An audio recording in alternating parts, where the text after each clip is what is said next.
If you would stand with me for the Pledge of Allegiance and a moment of silence, please. Pledge allegiance to the flag of the United States of America and to the republic for which it stands, one nation under God, indivisible, with liberty and justice for all.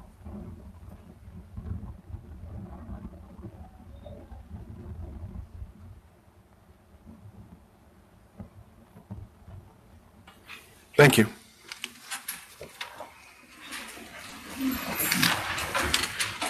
All right, item 1.2, adoption of the agenda. Do we have a motion? Motion that we adopt the agenda. All right, I'll second. all right. Moved by Mr. Ibarra, second by Mr. Stoner. All those in favor? Aye. Aye. Motion passes. Item 2, reports, board reports. Any board members have any reports? Yes, sir. We always do. So August site visits, July, I was over at Ron Watson, and we were able to see their new courtyard. Over the summer, they were working hard, and they did this beautiful new courtyard. They have nice concrete tables so the kids can sit down and relax in the shade. Pretty awesome on that. The teachers have also jumped in with both feet on the iReady math curriculum. I walked in a couple places that they had boxes and boxes and boxes that they had to go through for the iReady math to get us ready for the school year. That was over at Tondo where I saw that. Let's see. Okay, July 29th, Yuma School District 1, Back to School Teacher and Staff Appreciation Breakfast. That was a lot of fun, very tasty. Thank you to the Tondo staff and the Tondo cafeteria for taking care of us on that and feeding us very well. Very informative. There was a lot of different vendors that were there, so it was really cool to see that and be a part of that. And we actually got to see Mr. Ponder in action doing his fun stuff. I'm going to say right now, I cannot appreciate you enough for what you're doing out there. You're making exposure for our district, and it's really cool to see what you're doing. So thank you for what you're doing. August 2nd, there was a bowling tournament that was actually to benefit the school through the ESS classrooms, and I'm proud to announce that there was $14,546 raised at that bowling tournament that went to the school district for the ESS classrooms. And that's it. I got a board report. Okay. All right, Mr. Ibarra. All right, my board report here. July 9th, I went to Ron Watson's STEM camp, Mrs. Sarah Carey's class. She's a teacher at 4th Avenue Junior High. She was working that STEM camp at Ron Watson. I've had the pleasure of working with her at our annual Veterans Day Parade. She's a wonderful person. Every year she's there helping out in the Veterans Day Parade. I would also like to thank Amanda Norton, who is the Department of Defense Education Activities Coordinator. She gave me an excellent tour of the STEM camp there at Ron Watson. It was an excellent day there. On July 30th, I attended a Parents' Night at Castle Dome Middle School, which was really nice. Thank you very much. Thank you. I also got to go to the back to school breakfast, and I just echo what Mr. Stoner said. Great food as always, and awesome to see the excitement from all the teachers and educators. And the 4th Avenue Falcon, that was probably pretty hot inside that costume. I still want to know who that was, but excited for the school year and love to see my kids are loving it. So yeah, glad to be back.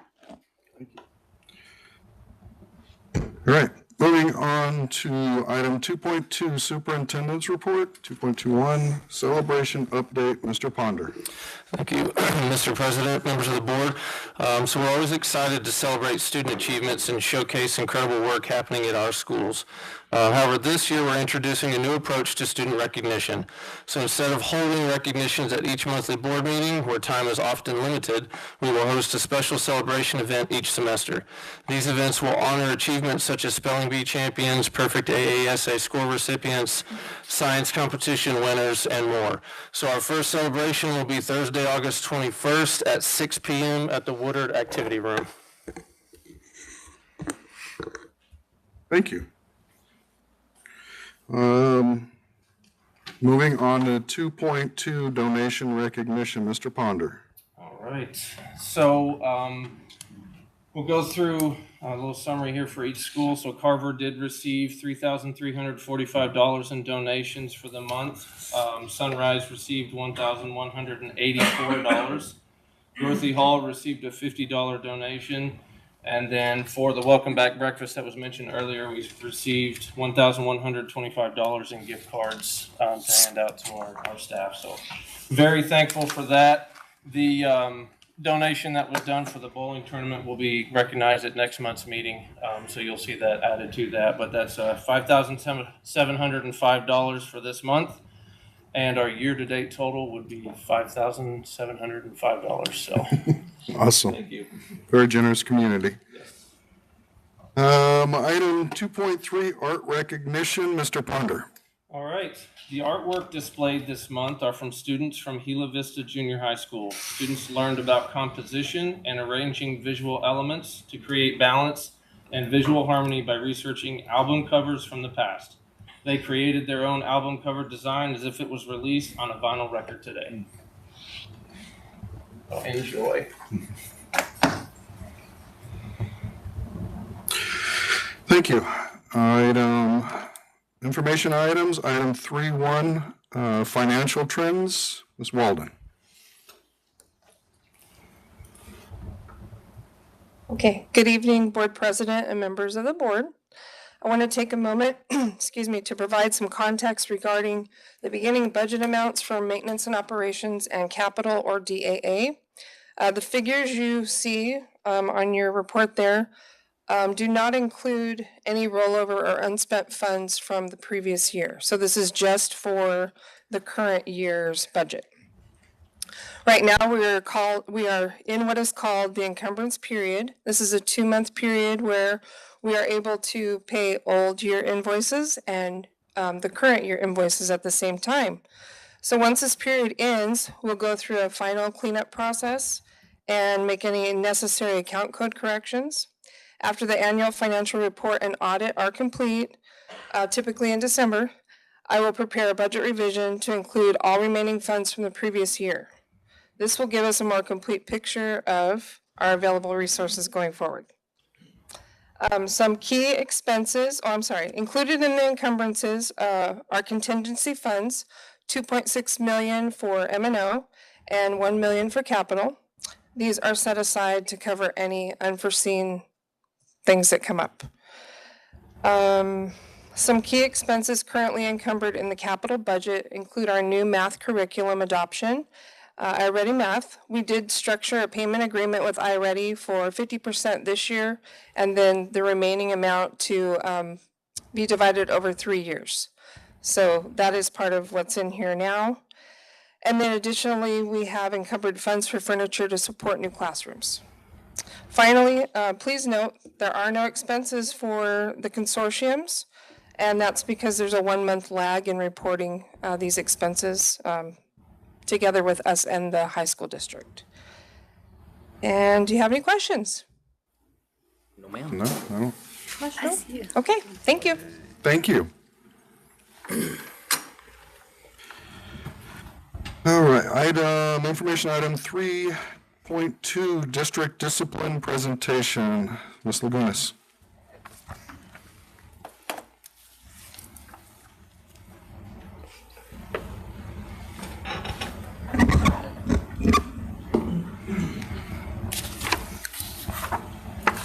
All right, thank you, Mr. President and governing board members.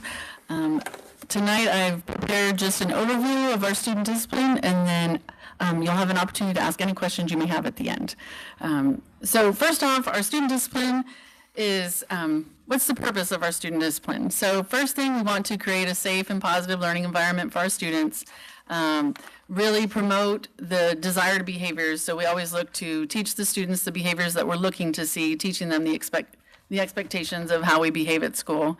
It allows for academic focus, and then we also have to often teach students how to regulate their behavior, because some of our students have experienced trauma, or maybe they just haven't been taught the appropriate behaviors. There's all different reasons, but there's another set of skills that we have to teach them on how to manage their behaviors. So that's the purpose. At the foundational level, all of our schools work under what we consider PBIS. So PBIS is really about coming up with those desired expectations at your campus. every campus has the autonomy to develop the program the way that they want it to look, but it should contain like what they want students to do on all the different areas of campus. So for example, how do you want a student to behave in the cafeteria? What are the expectations? What are the expected and desired behaviors that you want to see in a cafeteria? How do we walk on the sidewalk? How do we sit down in the cafeteria? How do we go down the breezeway? There's all those things that we have to come up with how we want them to do that so that we can teach them so that they will know what the expectation is. So that's what PBIS is. It's a system. So I've included some examples of, each school may have a different thing. Of course, I'll have examples from my previous schools. So at Dorothy Hall, one of the things that we did for PBIS was to talk about hero behavior. So this is an example of some of those expectations that were developed, and then we teach them to the students. So since it was about being a hero, you have all the different headlines of this is how we're helpful in the cafeteria, this is how we're engaged, this is how we're respectful, and then how we take ownership for our behaviors. And then the other example is just a hallway. So we have to kind of go through when you're having anywhere from 300 to 600 to 900 kids that are passing through at any given time, because we have schools that are in all those ranges. We do have to come up with a systematic way that we want students to walk in the hallway. So that's where it's really important to share what those expectations are. So this is an example of what like a sample PBIS lesson plan is. So of course, over the last week or so, I'm sure teachers have been spending a lot of time going over what those expected and desired behaviors are. So it often includes, going through, taking them to that area, showing them this is the way we swing on the swing. This is not the way we swing on the swing. So you really want to go through and give students the opportunity to see this is the expectation and this is how we meet it, and provide that instruction, because it's not just automatically known how we want to have those things done. So this is an example of how a teacher would work through that with their class. So I just wanted you to be able to see that we approach it just like we do academics, right? So if you are struggling and you don't know how to read, we're going to provide interventions, we're going to provide you direction, we're going to provide instruction. It's the same way with desired behaviors. So this is an example of if after we've gone through all of those things, sometimes, children make mistakes. So we do have referral forms. This one is sample school. So it may look different at different schools, how they format it. The violations and the infractions are the same because those are all the infractions that are included in our district discipline book. So this is just a way for a teacher to then keep track and send the information up to administration. So like this form is formatted so that sometimes there's some minor behaviors that are often addressed in the classroom. But if they become repetitive or they continue even after being addressed, then that's something that we need to track because it needs to move to the next level. So you see on some of these, like quiet defiance, just not engaging in the classroom activity. It's noticeable and it's intentional, but it's not necessarily disrupting the learning environment at that time. But if that were to continue day after day after day, that is going to impede that child's learning. Where defiance as a major behavior problem, that is like repeated refusal to do as instructed. Maybe that's a safety issue.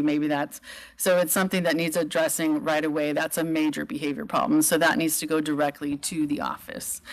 So you'll see then there's different administrative actions that can happen. So you may have lunch or recess detention.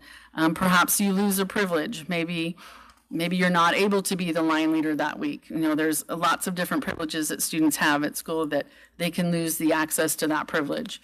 We have something called on-campus support. So that is allowing the student to have a different place to learn on campus. So maybe that might be in a different classroom, maybe with a different teacher. Maybe they just need some time to just compose themselves and be in a different area that's away from all those distractions. So it might be in the library, it might be whatever place is available on that campus where that student can be in on-campus support. We have some things that can be restorative, like working on a written apology if it was something that you did that, harmed another child or hurt another child's feelings, that can be part of it too, is you're working on a verbal apology, a written apology. Sometimes we have students do reflection papers.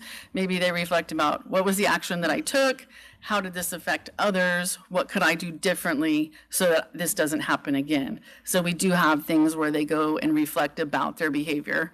And then parent conference or parent contact, if something involved like district property, there might be restitution. We have no contact contracts that can be set up where if students just are struggling every time they have interactions, it's not good, then we can create a no contact contract and set those parameters of exactly that those students are not to interact for any reason. And then as our last case resort, of course, is that out of school suspension. So this is also a sample of what we're talking about with those repetitive behaviors. So something where teachers handle behaviors, they redirect all day long. But if there are things that are happening and it is disrupting in their classroom, they can keep track of that. So I'm showing you, this is like what a paper copy would look like, where the teacher is keeping track of the infractions and these are the things that I did. And now, despite all of these interventions, the behavior persists. Well, it needs to go to the administrator. And here's another example of some teachers like to keep it in a digital format where they have their own Google form and they just track it so that when they're looking at their data at the end of the week, they might say, oh, little Johnny, that's 3 times that I've addressed that with him. So it's probably time for me to send that up for the principal to talk to little Johnny about. So this is just another version. It's just in a digital format. So it's whatever works best for the teacher to track those behaviors that they are managing within their classroom. So a major incident can come from repetitive minor incidents. So if the behavior continues, it may be small to start with, but if it persists, then it needs to be addressed. So we do have our district discipline policies and procedures. So this is available on our website, and it's under parent resources.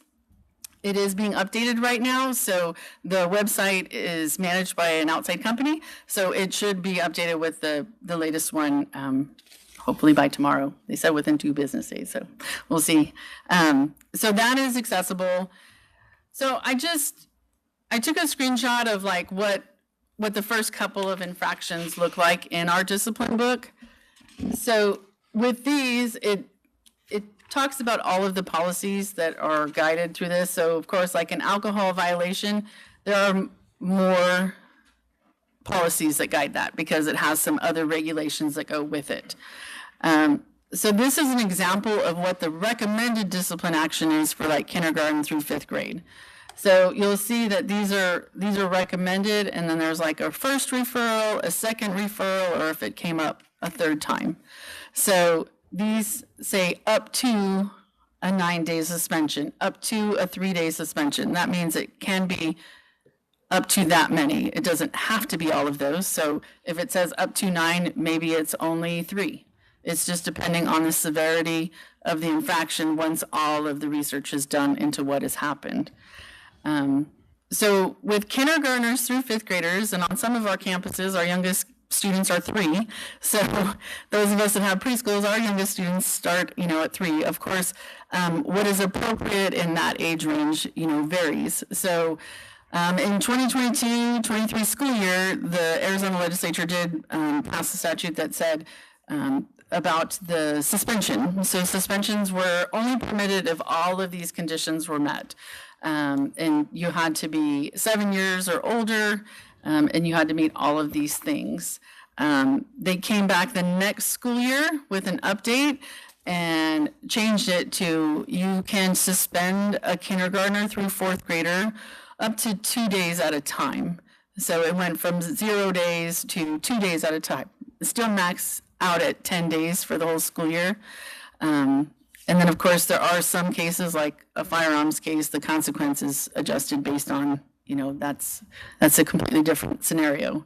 And then anything that goes beyond that 10-day would have all of those other rules still apply to it. So if anything is beyond that, you have to meet all of those aggravating circumstances. And that only applies up through 4th graders. So here's an example of what recommended discipline actions look like for the same infractions, but these are 6th through 8th graders.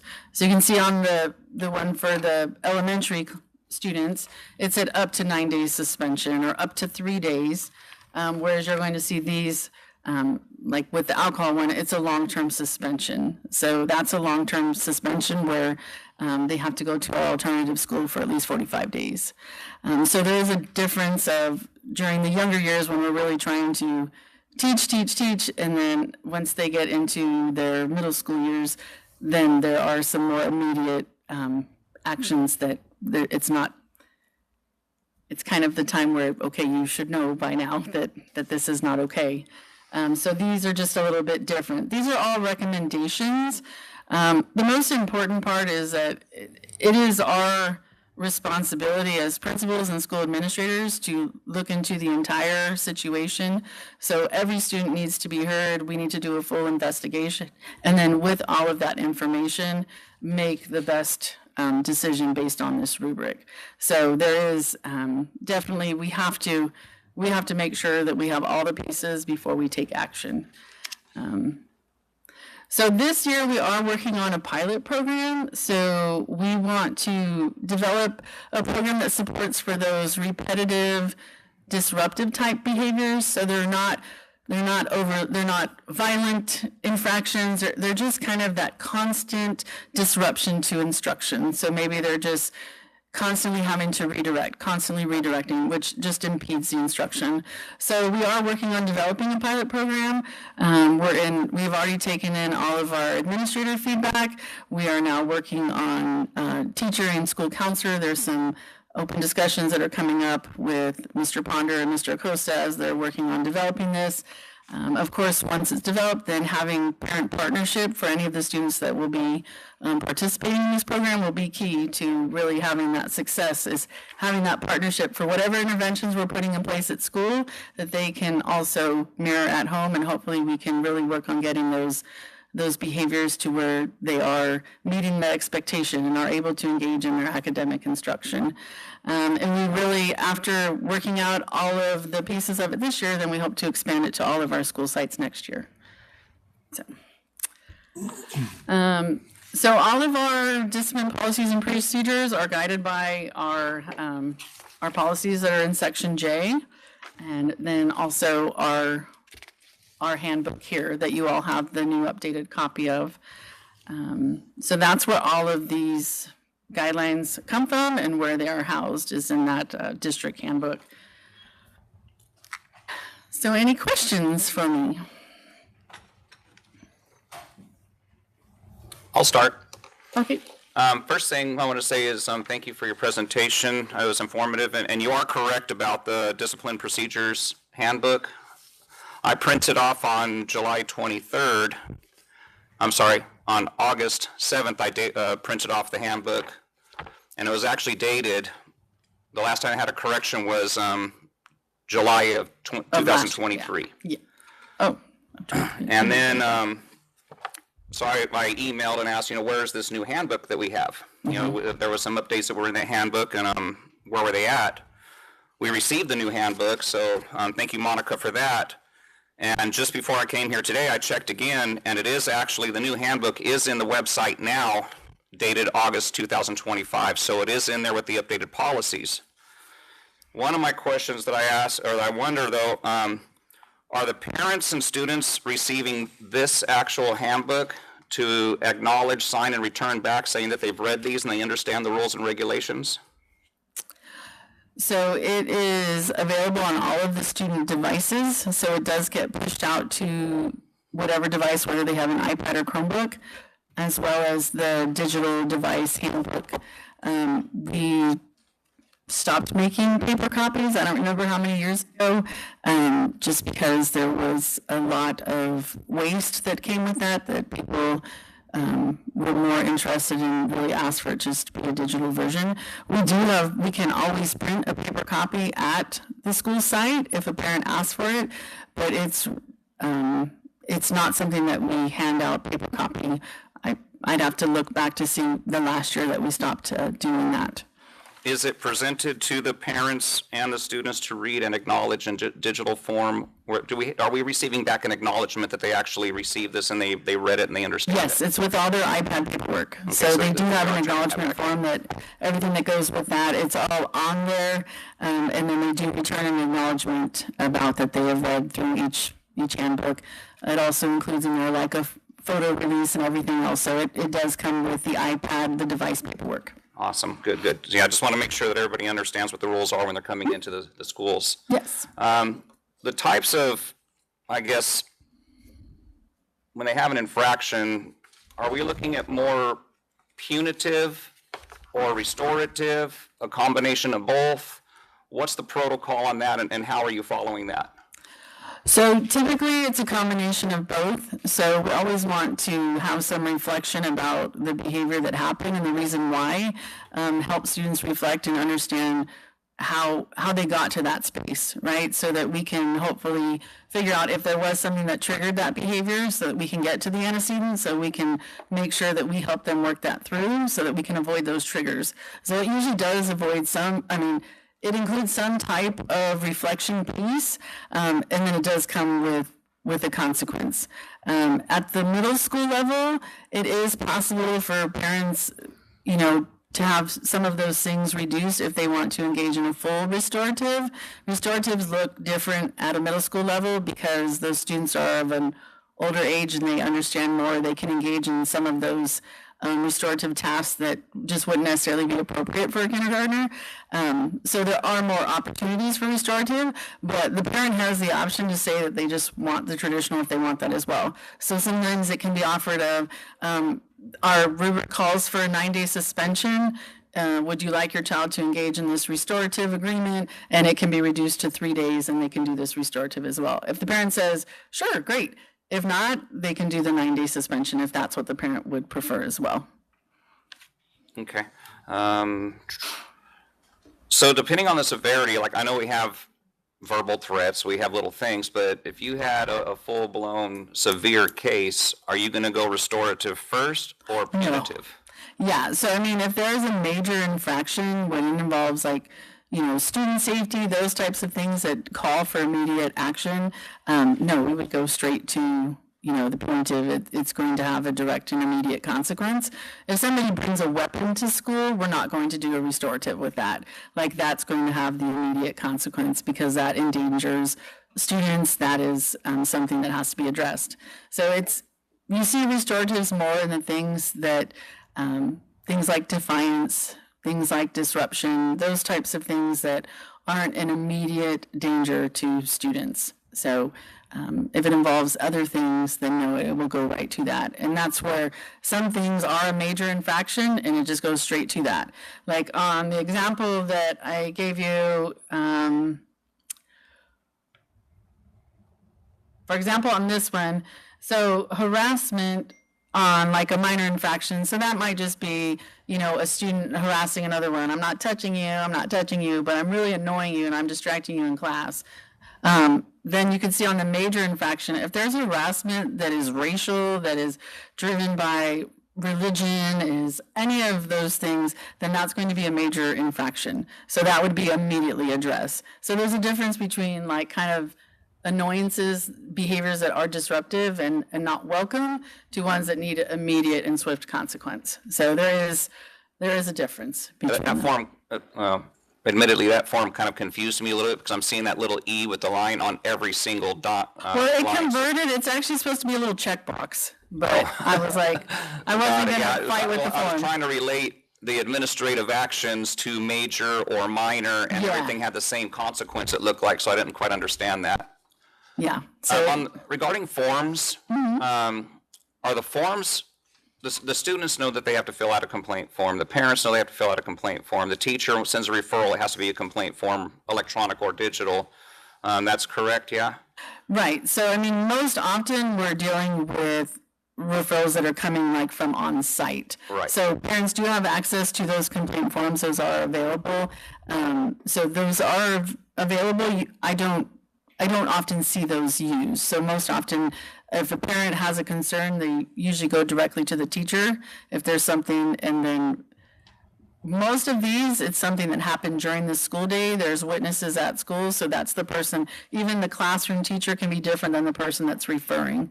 So if it's something that happened out at recess, then that's the referring staff member, and they send that in for review. So complaint forms are available, but typically most of that comes through the classroom teacher. And where are those complaint forms stored? Or where are they held? For an example, if a teacher has a problem in the classroom, is her form in the classroom? Yes, so they all get access to those forms before school year even starts. So for example, it might be in their staff handbook. They may have additional digital copy that they can print as many as they want. Some schools, it's all digital, so they get access to that Google form, and all they need to do is just go in and submit the form, and it's done. So it just depends what kind of system they're running on their campus. That they would have immediate access to that. There's always additional copies available in the office if they've misplaced it, or if they don't, they don't want to run and print one, then, there's always availability in the office. But even at most sites, when the duty teacher goes out, they're going to have those forms on their clipboard, because most often they have a nurse's pass with them, and then they have a discipline referral, because you never know, if you're out in the middle of the field, you need to be able to fill both of those out. So that's why often some of the schools do use a digital one, because you can fill that out quickly and make sure that the information gets in as soon as possible. Nice. Other than the pilot program, which I think is awesome that you guys are doing something new, but other than that pilot program, is there any changes from the previous administration, if you will, to current? Is there any other adjustments or any other changes? Are we doing anything more proactive to be able to better protect the children and better help the teachers to maintain the classrooms, or is this pilot program pretty much it? Well, that's exactly what that is designed to do. That's why we're trying to get all of the feedback to come up with what would be most helpful to them. So we want to get their input. We had ideas on what we wanted to design and how we thought that may look, but really they're the ones every day in their classrooms. And so what we wanted to make sure that they had input. So we started with the administrators and have the experiences of what they're dealing with. And then we also want to include the counselors and the teachers. So this really is it, and I think they were very excited to hear that from Mr. Ponder when we had our kickoff. Like, he got big applause, at the pep rally. So I think they're very excited about that, and I think they're excited to have a voice in how we're designing this.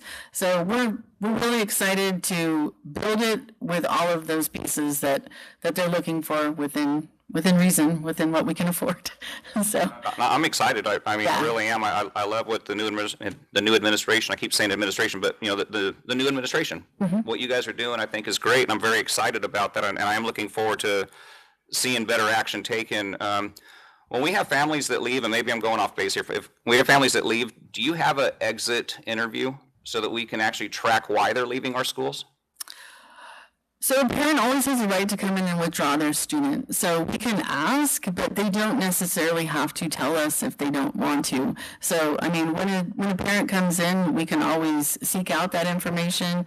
And often they'll be like, yeah, we're moving to Florida, or we got, we moved to a different house, So often that's offered up. So we're able to collect that information, but a parent always has a right to come in and withdraw, and they don't actually have to reveal to us why they are withdrawing. But they are asked of an exit interview?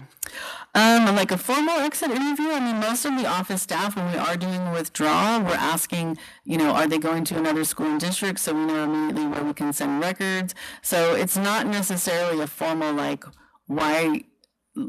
It's more of, there's different types of withdrawal. Like, there's an out-of-state withdrawal, there's an in-district withdrawal. So it's really more of collecting the information of, are we going to be looking for a records request because you're moving out of state, or are you just moving to another school in our district? Right. So I don't think we have a formal exit interview in that, other than the withdrawal form.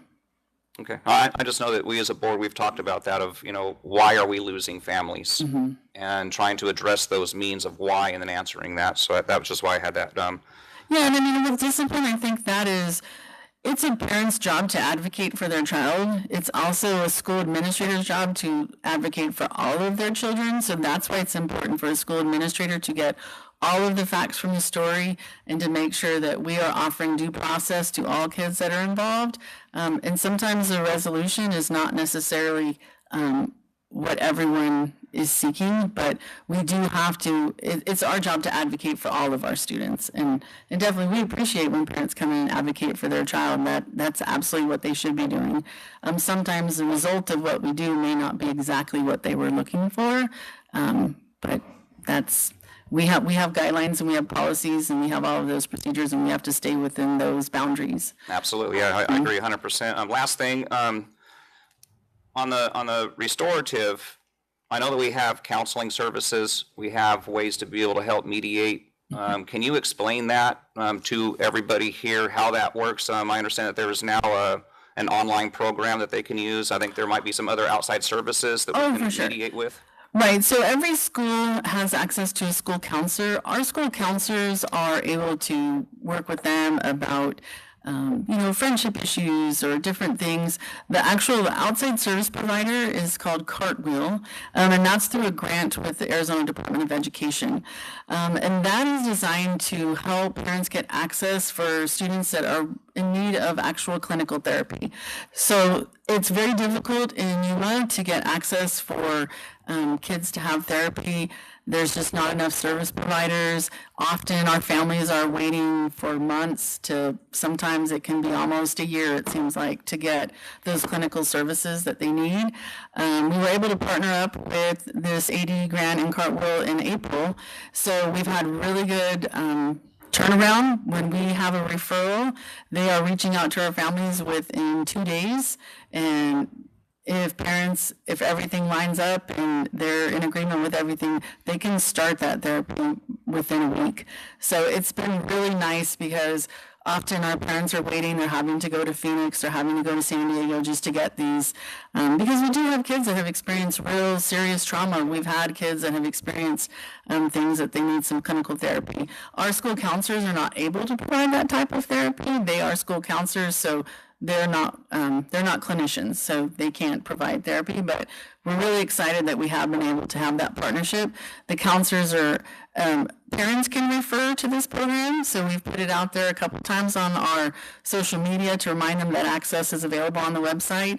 A student can self-refer, if they want to refer themselves, and then the counselor can refer. So it's been very exciting to see kids that we know need that support and need that service get it immediately and not wait for half of a year to get that help that they need. So yeah, that's been a very great partnership. Nice. So that works for all students, including ESS, right? That's for everybody. The ESS kids that basically already have their outside source, let's say community health services, for example, are they allowed to bring their counselor onto campus and work with that child as their patient?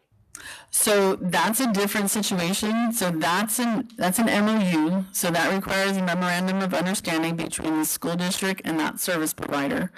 It also, when we're looking at outside service providers, we have a duty to provide every student with their free and public education, their FAPE. So if they have an IEP and they have prescribed minutes, we have to make sure that first we are meeting our obligation, and we need to do that first. If there's time available within the school day and it is agreed upon, then at this time, yes, we do let outside service providers come in. Depending on the type of service that they're providing, we want to make sure that that lines up and that it doesn't interfere with the services that they're already getting from our school district, because that's our obligation. We have to provide all of our required minutes, our required services through the IEP, and if we're able to, then we're making that accommodation. And we do have many service providers that have gone through the MOU process and are on our campuses right now.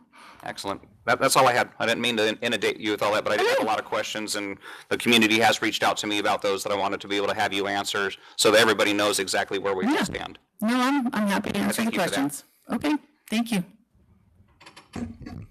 Mr. Stoner, anybody else? I do have a question.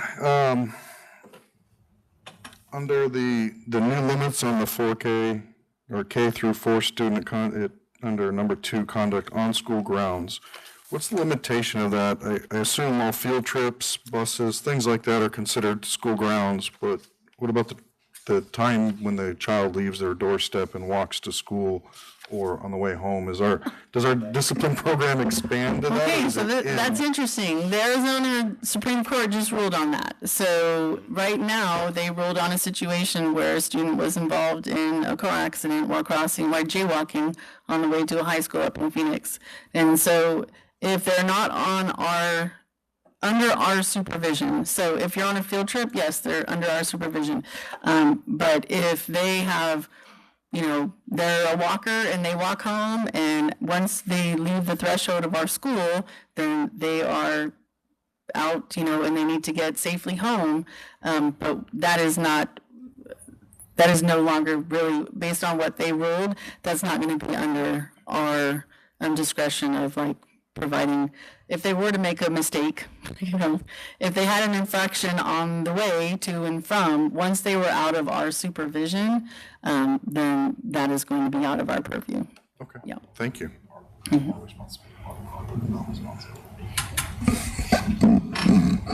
All right, and that is...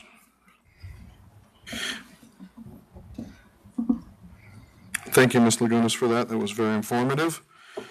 We will move on to item 3.3, first read of policy advisories 819 through 914, roughly 400-something pages. Yeah. I hope you all read it. There was a lot to read through, but it seems like quite a few of the policy changes are restructuring, moving one paragraph to another location. I did find, and I guess I'll go first here, I did find a few things in there that I think that we're going to need to address, and there are some of the items in there, and I think you've already highlighted those for us about insert school policies here or rules. We'll probably have to visit those if we have any or if we don't have any. One of the other ones that I think our policy and our custom are not lined up is in the absence of the president, it says to vote on a president for the meeting. That's what we've used the clerk position for historically, so I think we need to update the policy to follow with how we've been proceeding.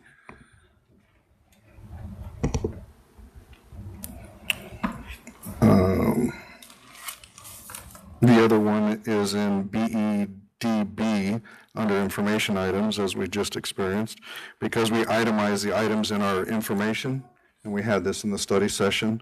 It says things you cannot do, take action, discuss, but we can discuss those things because we do itemize those items on the agenda, so we do need to take that piece out.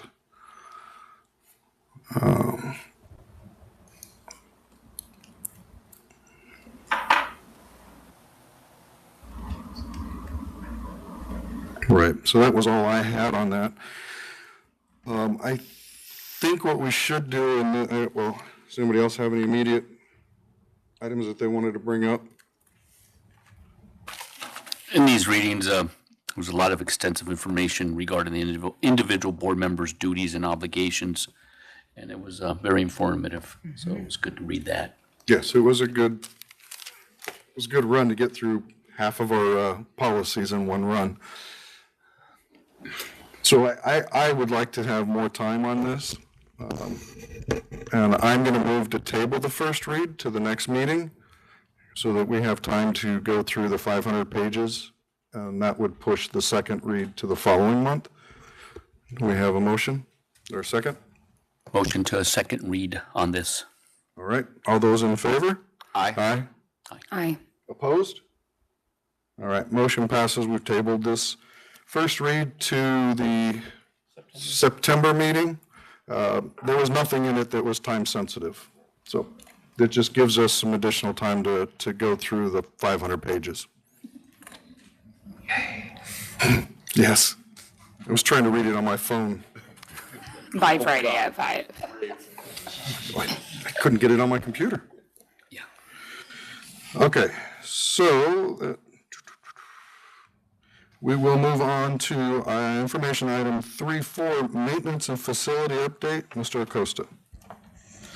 Mr. President and proud school board number 1 members, it is my pleasure to highlight some of the extraordinary work that our facilities and maintenance teams have done across the summer. But before I do so, I would be reluctant to take a moment to share a shout out to all of our custodians who worked incredibly hard. Our child nutrition department who continues serving families throughout the entire summer. There's nutritious meals. Our transportation department who actually stepped outside of their comfort zone and helped schools with painting and working all types of miscellaneous projects. That's another great thing. So transportation, thank you so much. And the technology department to have to get their hands on every single student device and get those up and ready before the summer close. So thank you, technology department. And last but not least, our office staff that are at the schools when they're closing down one school and opening up the next school, and saying goodbye to some of our high school bound families and welcoming our new families. So kudos to them as well. What you'll notice on the board here is some data points, not to get lost in the weeds too much, but work orders. Whenever we have any type of activities that need to be done through our facilities management, we use work orders. This is the FMX. We catalog everything and assign work orders and keep a timely manner as much as we can. So with that being said, if David Tamayo, if you could please stand up in the room, David Tamayo. Yay, David Tamayo. David Tamayo is our Director of Facilities and Management, so thank you so much for your efforts. And there's one more person I want to share a shout out to, Mrs. Thrower, because I want to share thank you so much for all your efforts with nutrition, Mrs. Thrower. Thank you so much. All right, our work orders.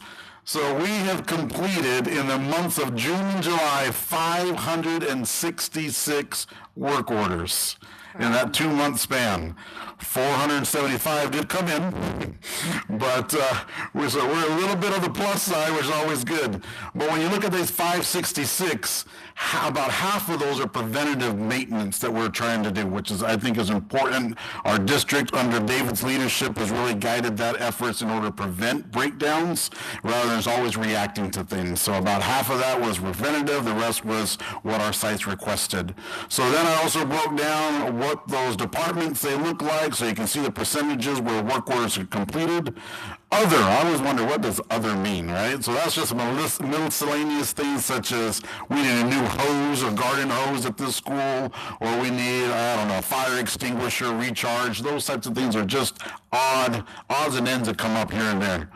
And then miraculously, if you look at that bottom half, that's how many team members we have that completed those 566 work orders.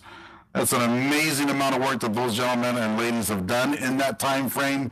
So thank you, David, for your efforts in leading that team. Some special shout outs that we had this year is on our summer projects. We had some crucial projects that were completed. Mr. Stoner had alluded to one of them, talking about our work that was done on Ron Watson's in her courtyard, which is beautiful. All that used to be sand, and now it's nice and usable for our kids to be on. But here's some others. I had to put Woodard first. I'm sorry. For those of you who know. But Woodard, we replaced the parking lot. We took out the entire north parking lot and put in a new one. We resurfaced some areas on the other 2 parking lots, and again, the project was completed on time and within budget. Same thing with Raleigh. Man, I know that Ms. Angulo is appreciative of that. She was hand in hand in that project and leading that too. So thank you, Ms. Angulo, and giving your insights and making sure that's a nice traffic flow, as nice it can be on that street at dismissal time, I will say. There's probably only one that's more harder and challenging, and there's probably McGraw and Hill Vistas. That's a tough one too. But O.C. Johnson and McGraw have received new carpets. So that 1886 carpet that we used to have in there is no longer there. Some of you might have walked on those floors in those schools, but that has been removed, and all those bad vibes have been removed as well. So our kids are now enjoying a nice fresh carpet to work on. 4th Avenue, chillers. We still have chillers in one or two of our facilities, and 4th Avenue received a new chiller, which was a big upgrade for that old piece of unit there. So that hopefully is going to keep our Falcons cool.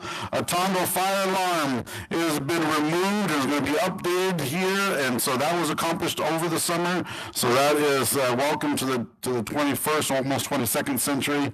And as I mentioned, Ron Watson's courtyard upgraded, so all of you can do some dancing in the middle of the show in the lunchtime areas.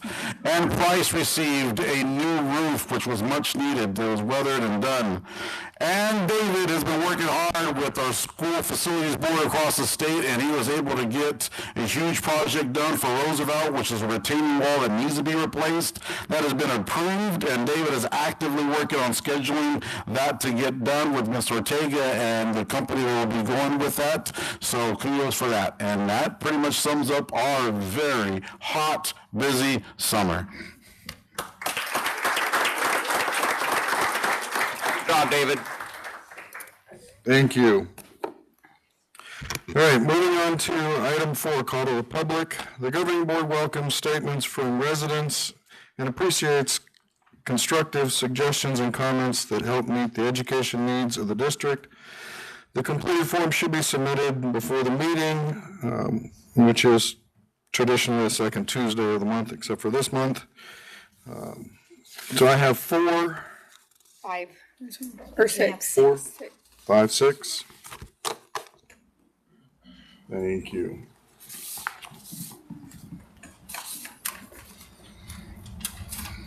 All right. First person, Channing Jones.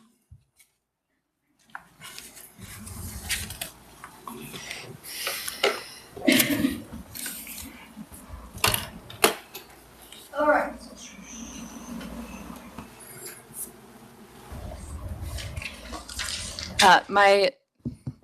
Is this on? Okay, my 6-year-old son Leander would also like to speak, so if he can, it won't take 3 minutes, but he would like to say. That's okay.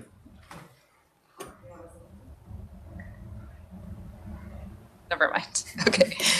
Whew, good evening. My name is Channing Jones. I am a speech-language pathologist with over a decade of special education experience, but most importantly, I am the mother of 2 beautiful children, one of whom is a princess and the other of whom is twice exceptional, which means he is both autistic and cognitively gifted. His IQ is about 98th percentile, if anyone needs help.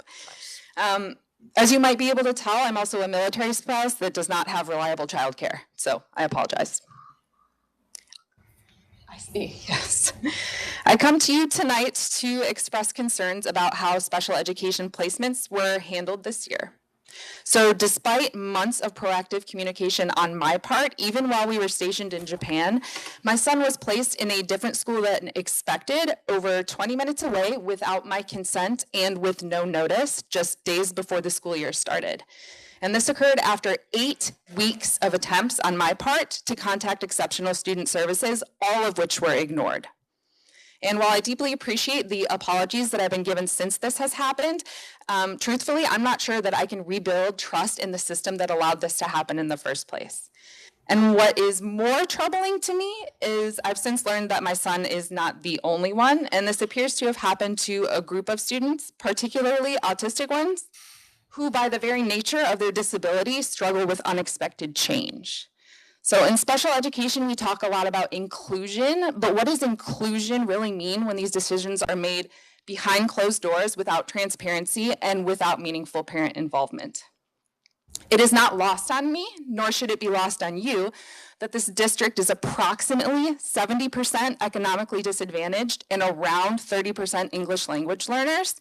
So if I, a parent with a master's degree related to special education, who was advocating for months, was left out of a critical decision like this, I'm left wondering what's happening to the families that don't have the means or ability to advocate in this manner. And that really bothers me, and it should also really bother you all. I'm asking this board to consider how these decisions are made and whether they're equitable, student-centered, and legally compliant. I would also like to remind everybody in this district that the procedures and safeguards under the Individuals with Disabilities Education Act are not suggestions, they are the law, and they must be followed. With so many education options in Arizona, it is really hard for me to elect to send my son to the very system that punted this in the first place. Taking the ESA voucher was not my first choice, but to quote my patron saint Taylor Swift, I can do it with a broken heart. Thank you for your time. Thank you.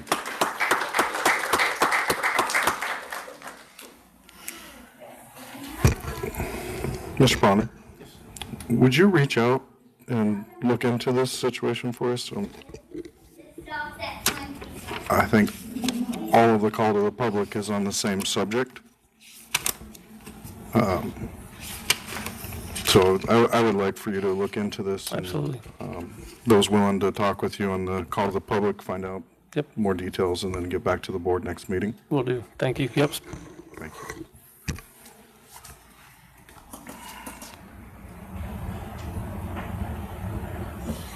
Next is Ruben Hernandez.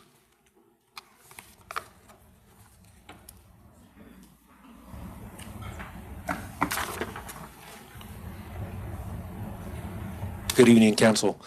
My name is Ruben Hernandez. I'm actually a provider for autism. Me and my wife opened up a clinic here because we saw the need in our community. There were so many autistic children that were around that weren't receiving any type of services whatsoever.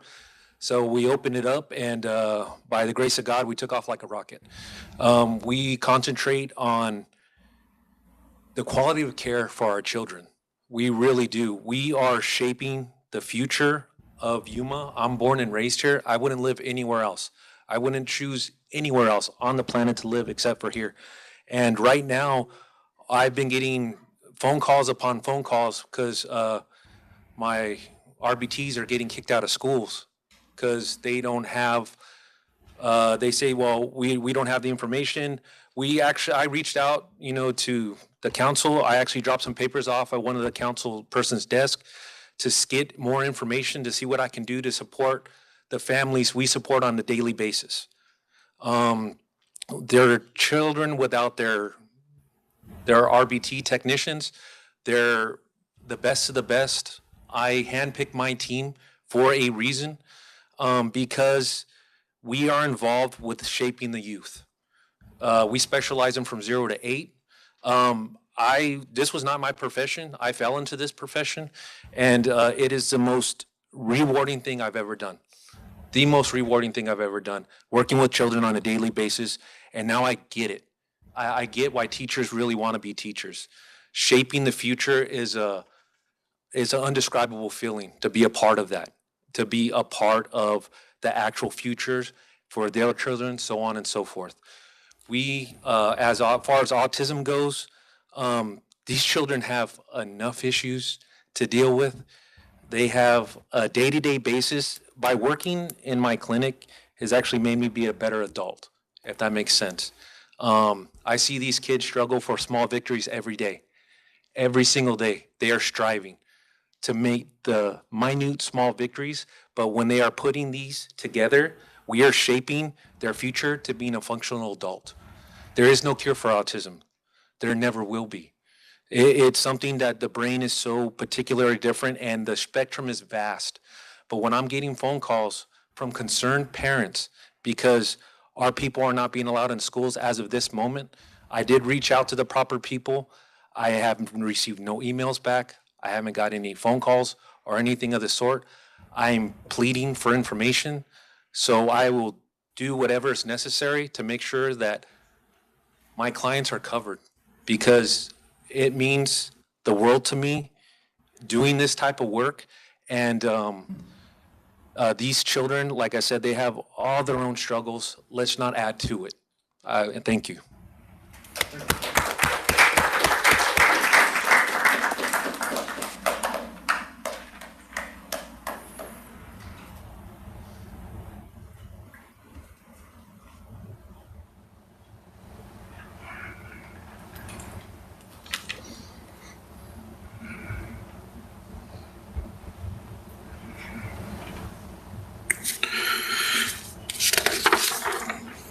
All right, next is Nicolette Deck. Did I say that right? Close?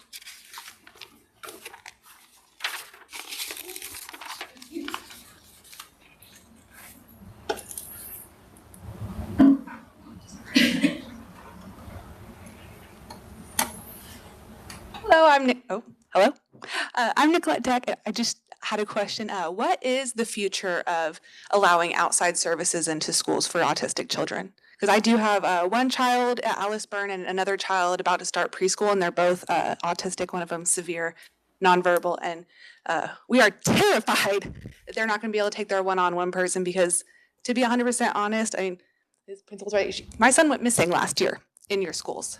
That can't happen. There are 7 children a day with autism that die from elopement, half of them coming from schools. Another student in his class got hit in the face because there's just not enough paras and there's not enough support in the classroom without certain kids having one-on-ones. And so I just wanted to know what the future of that is. What I can do is have Mr. Ponder reach out to you to explain that, and I'll get that back from him, what that is, and we can bring that up in an informational and next month or the month after's meeting so that we can explain what that is to the public, so everybody knows what our plan is moving forward on that. I think most of this room is here wondering that, though. Right.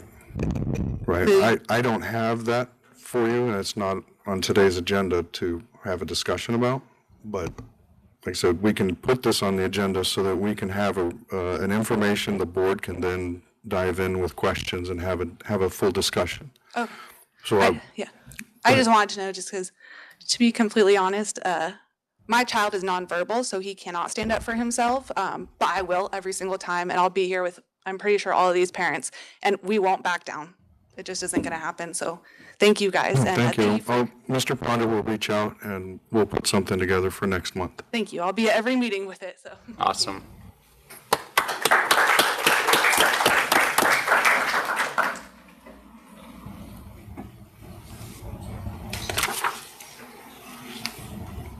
Sean Deck?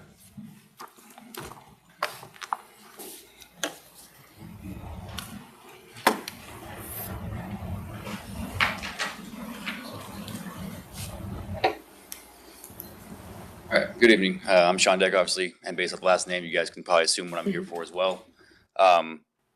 So I think part of the issue is too, and like Mr. Rubin said back there, is his RBTs are getting kicked out. So until that board meeting, what is the plan? Can our children have their one-on-one, or are they going to be denied access again? I'm going to have to sit down with Mr. Ponder and find out what the policy is and what the procedures for that. So as parents and our children who are already at a disadvantage are going to sit here for the next month and suffer, or what's the plan here? Because again, you can say you're going to keep talking to him, but is my child going to suffer for another month when he's already severely disadvantaged? I don't have an answer for that. I know we're going to look into this to get some information. This is the first I've heard of this. I got the email from a parent over the weekend, and that was the first that I had heard of this. But I will sit down with Mr. Ponder and get some information. We'll reach out to all the parents that are here today. Always reach out to the board members with information if you have questions, so that we have some insight to put something on the agenda and request the superintendent and staff to provide an informational or report so that we can get brought in on what's going on, investigate it, and then we can have an open public meeting on that. Okay.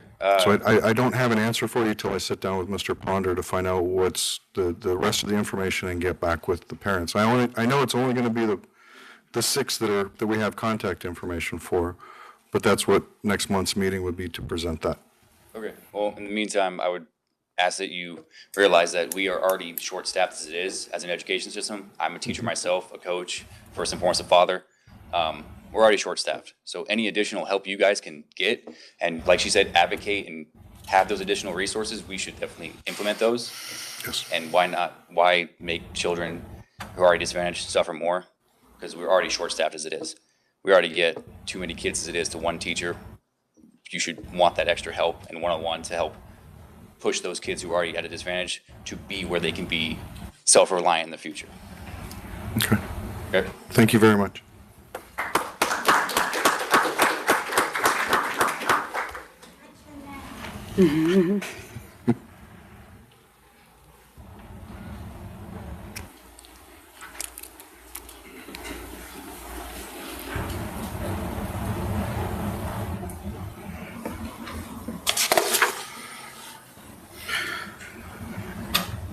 Mohammed and Mazar? Did I say that right? Okay.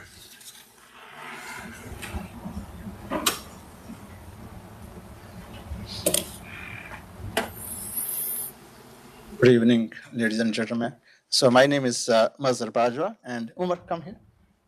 So he's my son, Muhammad Umar. He is autistic. So we just got the news that with the Crane district, they have restricted the outside therapist. So we are concerned what's the future for the Roosevelt, because my son has their speech, but my question is there any way that we families get assurance that till the next meeting, there is no interruption with the therapists from the outside in the school? Yes. No interruptions? Because they are thinking that Roosevelt will be impacted too, that outside therapists will not be allowed in the school for the special kids. Okay. I don't have that answer for you right now, but that's taking notes to sit down with Mr. Ponder and get back with you on that. What you want to read? Okay. Good evening, everyone. Good evening. Hi. My name is Mohammed Bajwa, and I'm 8 years old, and I am a student at Roosevelt Elementary. I'm here today to tell you a little bit about me and why my journey at school is really important. I am autistic, ADHD, OCD, and have sensory issues. That means my brain works in a special way. Sometimes it helps me notice things other people don't. And sometimes it also makes things harder, like talking to other kids, sitting still, or staying calm when I feel upset or confused. I work with some awesome therapists who have helped me every week.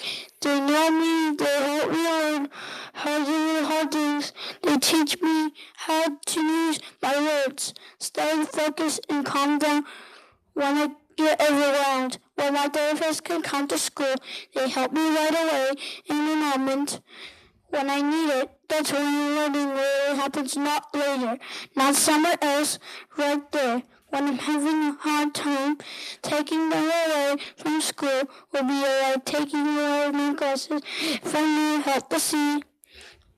I want to learn just like every other kid.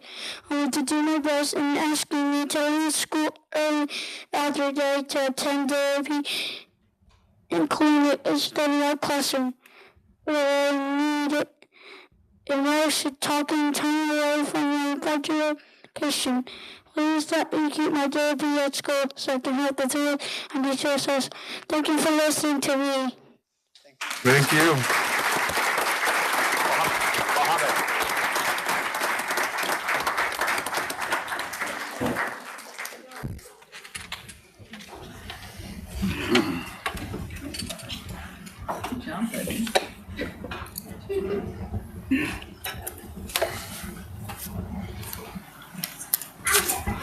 Sarah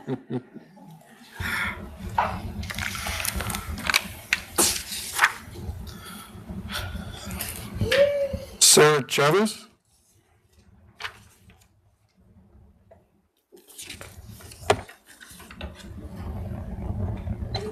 Hello, I'm Sarah Chavez. I'm here just to express thanks. My son is 3 years old, and he recently was enrolled in the ESS preschool program at Desert Mesa. I really wanted to express thanks to the bus driver, actually, T038, Ida. That first day of getting your son on a bus was very daunting, scary, a very big experience for him, but she was amazing. And given, our bus drivers and transportation don't always get the credit that they deserve, I just wanted to thank her and the transportation and thank my son's classroom, his paraprofessionals, his teacher, Mrs. Sevis. I am new to being a district parent and an ESS parent, so but I also am an advocate, and so I will express thanks and give gratitude where it's due. And then if I have concerns, I also will express those. I really try to keep a neutral lens. I'm here tonight just on my own. But I just really felt the bus driver was a big, she shaped my lens and how this can go. If people are just kind, take their time. She's not paid probably to do what she did that day, but she did it anyways because she is a good person. So I'm just thankful, and I'm excited for what's to come for my family and I as we go through this process with my 3-year-old, get him ready for kinder and just see what happens. It is a little intimidating having an IEP and reading through services that you're not fully, aware about, and being here tonight and hearing all this for the first time. It's concerning, but I also am just very optimistic that good people out there exist in our district. Systems are not perfect because they're ran by people, so therefore your systems are always going to be a little flawed. But hopefully, where people have the governing power and change in our leaders, you just hear people out. And this was totally not what I had planned to say, but I was a little intimidated being here to thank the ESS program just because it's been my experience, and then hearing others. So I don't want to minimize their experience either. But this has just been mine. It's been positive. I've been seen and heard. And yeah, I'm also a clinician. So hearing that mental health can be provided in a school setting is really, it's something.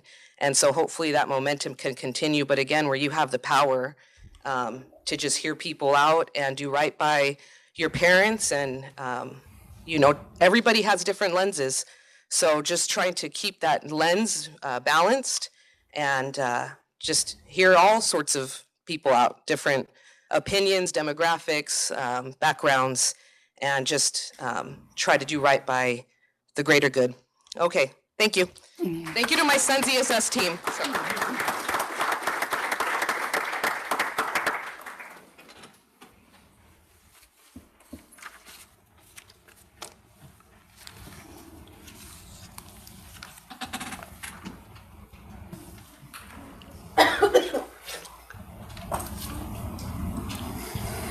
All right, moving on to item 5, consent agenda.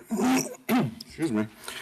Approval of these items are of a routine nature. Those that normally do not require deliberation on the part of the governing board. A board member may pull items which will be discussed and voted on separately. At this time, is there anybody that needs to pull anything? No. No. All right. So do we have a motion? Mr. President, I move that we accept the consent agenda as written.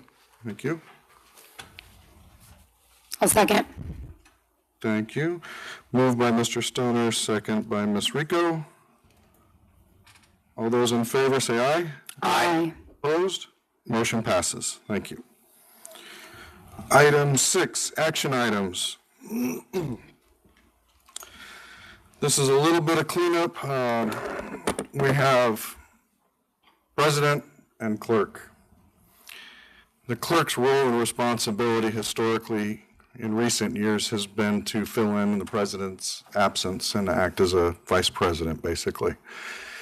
Years ago, before we had such a great administrative assistant who's hiding back here, the clerk would take notes and things like that, but we're not doing that anymore, and so the role of clerk is no longer a clerk role. So my recommendation to the board is that we're going to rename the position. There's not any change in title from clerk to vice president. So without any, does anybody have any discussions on that, concerns? No. So then I will move to change the clerk position to vice president. I second. Thank you. All those in favor, say aye. Aye. Opposed? Motion passes. I made the motion, and Mr. Stoner second, right? Yes. All right. So now, Mr. Geyer has left, he moved out of the district, and we do not have a vice president. We are going to vote on a president, or vice president. Gosh, I'm still here. So do we have any nominations for vice president? Mr. President, I move that we nominate David Ibarra as vice president. All right. Mr. Ibarra, do you accept? I'd be honored to. All right, so we have a motion moved by Mr. Stoner, seconded by Mr. Ibarra by his acceptance. All those in favor, say aye. Aye. Opposed? Motion passes. Congratulations, Mr. Ibarra, you are now the vice president. Thank you.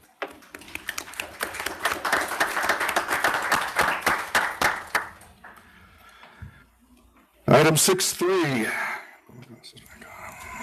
Consideration and possible action to appoint a board member to, oh, I'm sorry, Mr. Ponder, this is yours. I'm just on a roll. That's all right. Mr. President, members of the board, this is for consideration and possible action. I don't think I'm on here.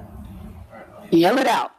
Consideration and possible action to appoint a board member to represent Yuma Elementary School District 1 as the district delegate to the Arizona School Boards Association Delegate Assembly on September 6, 2025.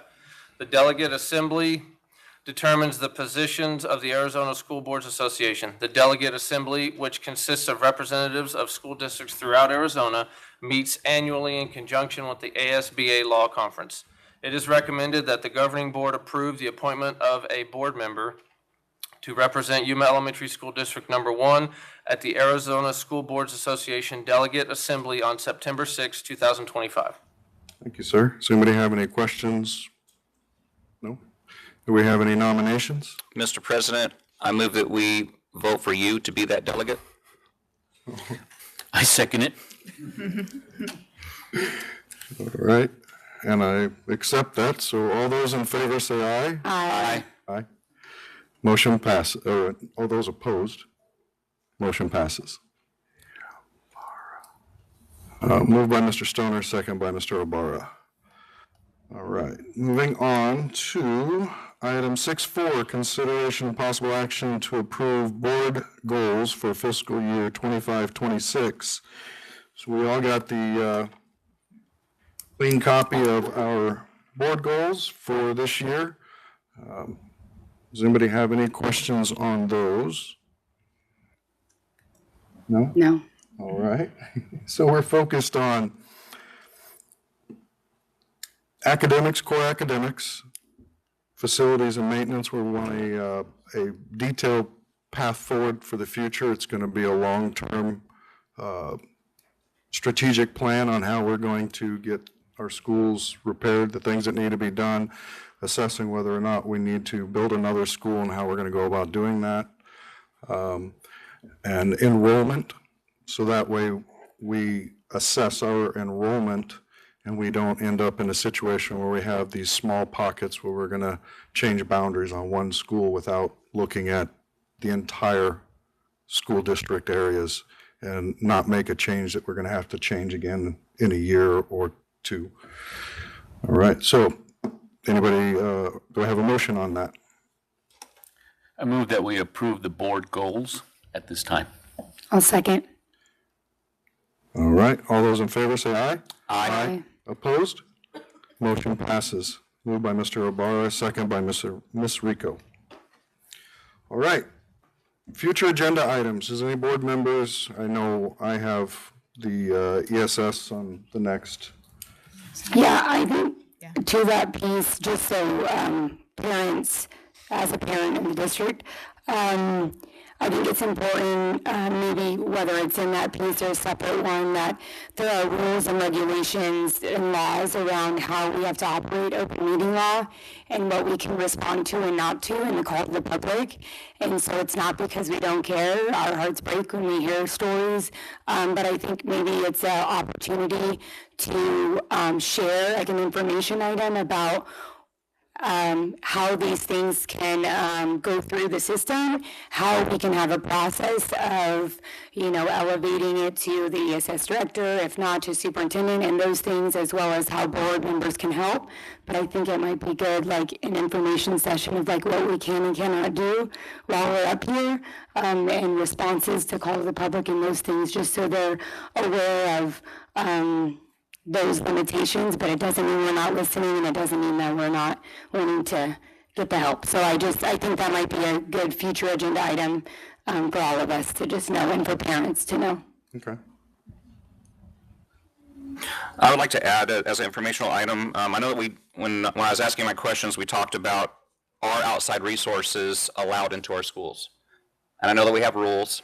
I know that once those rules are met, that the outside resource can come in. I want to look deeper into why we can't let that happen as much as it needs to happen. Obviously, it needs to happen. And so we need to look into what we can do as a board to be able to direct our superintendent and our district to be able to allow these outside sources in such a way that Crane has already just done. Obviously Crane has made a contract, they've allowed to do it, and I know that we have all rules too. No, they have not? They're saying they revoked it, is what he said. Oh, okay. Well, then I misunderstood on that. But I do still believe 100% that our ESS special needs children are underserved. And I think that we need to find a way to help them out better. And so I'd like to be able to dive into that, see what we can do to help them better with that. Okay. Anybody else? No? Oh. As you know, with my mental health background, being a psych nurse, it's very important to have a therapist that's familiar with your child to do the simple tasks, be it fine sensory motor skills and other activities that are focused on the personal growth of that child. And I think it's very important that we realize that. And I appreciate all of you talking about this. Very, very important. Thank you. Thank you. And just as a reminder, and I believe all of our email and phone numbers are well, you click on it and then it emails our account, but our phone numbers and the way to communicate with the board members is on the school webpage. So if you want to pick up the phone, and I think everyone up here is very open to receiving phone calls and texts and emails and responding back. So I do encourage folks to use that. All of our numbers are posted, and then the initial email goes from a web server, and then we can respond back directly, and then you've got the email address so that you can communicate and share that with your friends, so that we're getting information from the community, and then we can sit down with the superintendent, compare what's being observed and felt and what we're seeing. So more information that we receive from the community is helpful. Thank you all. With that, I am going to adjourn this meeting.